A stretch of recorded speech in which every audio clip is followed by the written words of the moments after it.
Hey guys, welcome to today's video. I just wanted to do a little video discussing some of the news. If you're subscribed to my newsletter, I mentioned this in my newsletter a couple days ago, so it's still relatively newer news.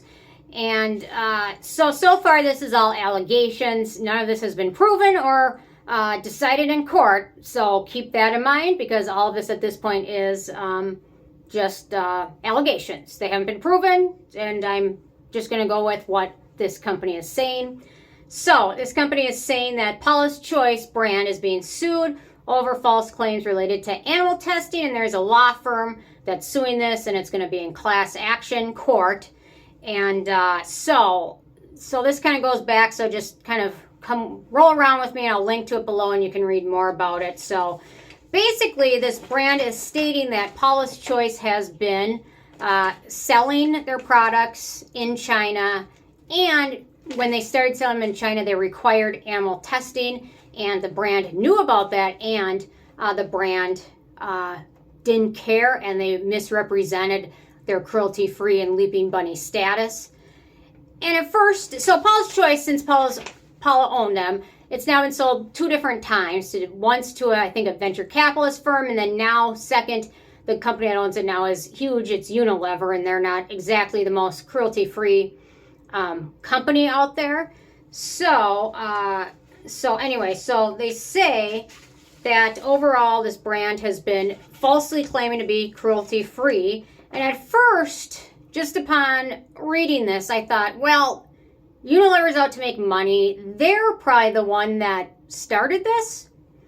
However, when you go a little bit deeper into it, and I will link to this, and I will link to the article below and the published lawsuit, there are actual pictures of Paula from Paula's Choice in China saying we're selling in China. And it basically goes on that the brand has been selling several things, and in all these pictures and links, they're saying we're cruelty-free, we don't test on animals. At the same time, they were being tested on animals in China. And at this point, China's animal testing laws are changing. They're ever evolving. They evolve like on a monthly basis, if not more often than that. So it's you gotta really stay on top of it. There's so many loopholes and things like that to get around them, but not every brand goes through these loopholes. And then apparently two people, one person that was the one that started it, was the one, she had a friend that had worked for Paula's Choice at one point, and then through that found out they're purchasing Paula's Choice thinking they were cruelty-free and supporting the cruelty-free movement, and at the same time, that was not the fact. Okay. So I'll link to the case and the docket number and all of that. So Paula's Choice has posted in their website in 2013, no animal testing. We are committed to adoption of alternative safety testing methods and the elimination of animal testing on cosmetics worldwide. And then in April 13, Paula's Choice became an official certified member of the Leaping Bunny program. And the requirements of the Leaping Bunny program include a commitment to eliminate animal testing, not only from the company, but also from the ingredient suppliers.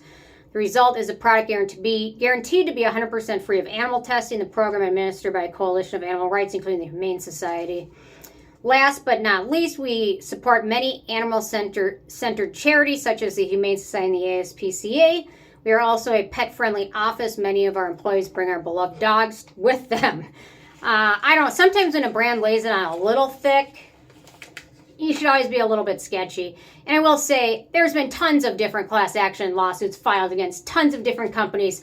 Some of them come out to fruition, some of them don't. And most recently, Grand Lash had a lawsuit against them. Who else did? Truly, it used to be Truly Organic, but they're not organic, so they had a big class action. Tarte, lots of them. So this is not super uncommon. However, this one seems like it potentially has more teeth to it than some of these other ones. Although these other ones, they were found liable and people got money. So I think Rodan and Fields, their lash serum, Grand Lash. Okay, so here's another interesting post from Paula's Choice. And I'll link to these so you can see it. So it's a meme, and it says when other skincare brands test on animals, and it's got a lady with kind of a, I don't know, stank face or something. I don't know. a face like that, like a cranky face.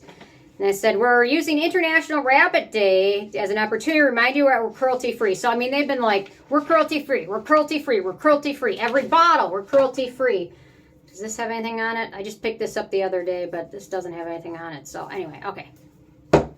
All these other products from them, they have pictures on their website of the Leaping Bunny certification on their products. I don't see it on these runs I recently purchased. Interesting. Okay. Too bad I didn't save any of the older ones. Okay, so the biggest thing is China. It's a huge industry. In 2020, they said China has an increasing demand for higher quality premium brands. The market size of cosmetics in China was more than $455 billion in 2021, which is equivalent when you figure in the exchange rate, which with inflation, who knows what this is right now, but over 63 billion at the current exchange rate. So it's a giant freaking market. Everyone wants to be in there, but where do your ethics lie? Because it's not exactly simple to start selling in China without going through this process. They've made different things such as like non-special use cosmetics. However, this goes back years. This isn't exactly something that happened like 2 days ago or when Unilever took over and the venture capitalists took over. This has been going on for a little bit longer than that. So if you look at the lawsuit I will link to, it has pictures and dates and things like that to kind of back up their claims. You can just file a lawsuit in the U.S. for nothing. You can sue anybody for anything, for any reason, at any time, for the drop of a hat. However, if you're going to have a law firm that's going to decide to spend their effort and time on backing this, then I think they are looking for more information. You know, if they win a class action lawsuit as a law firm, you're done. You can retire. I think in Minnesota, we had a politician that was involved in suing the tobacco companies. He's never going to have to work again. He's very wealthy. So, okay. So, since 1990, the MPA, which is the non-special use cosmetics, or NMPA, National Medical Products Administration, which is formerly known as the Chinese FDA. They required all imported cosmetics, imported special and non-special cosmetics to be tested on animals in Chinese designated and certified laboratories before they could be approved for distribution in the Chinese market. So basically, from 1990 to November 7th of 2018, all foreign produced non-special use cosmetics need to be registered and approved, basically requiring animal testing. So if you actually manufactured things in China, they aren't necessarily have that rule applied to them. But if you're manufacturing in the U.S. then want to sell in China, then you are. So that's where some of the loopholes are, because some brands manufacture stuff in China. Then if they sell it in China, then it doesn't matter. So like a brand like Elf, where they manufacture things in China, they wouldn't have to go through this. So it's probably easier for them to stay there cruelty-free. So basically, this required animal testing. So let's see. Going through this. So changes happen in 2021, however.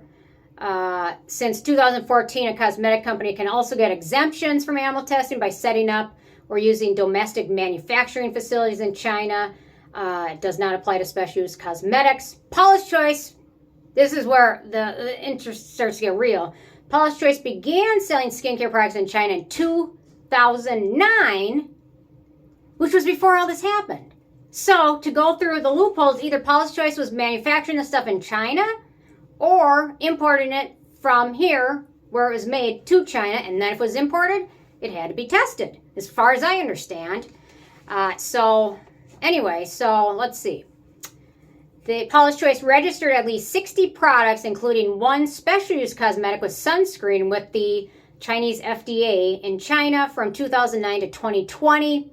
And then they have a whole list of all the products, and I'm not going to go through those. You can check them out on the link. Each of those product registrations would have required a testing report, meaning that Paula's Choice selected and retained a Chinese laboratory to perform animal testing. I'm not going to go into what that testing is. You can read about it. It discusses it.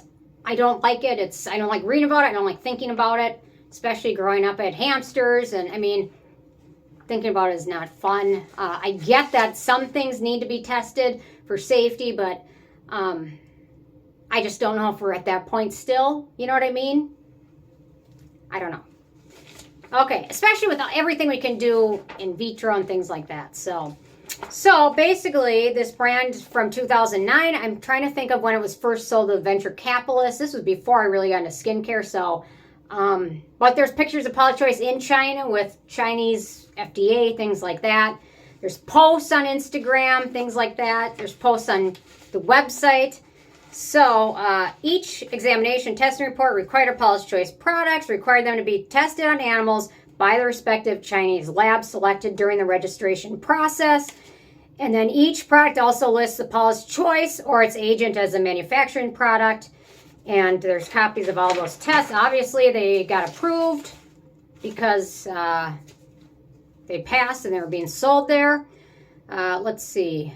At least by 2009, Paula's Choice engaged Shanghai Yinwen Economic Trade as its distributor in China.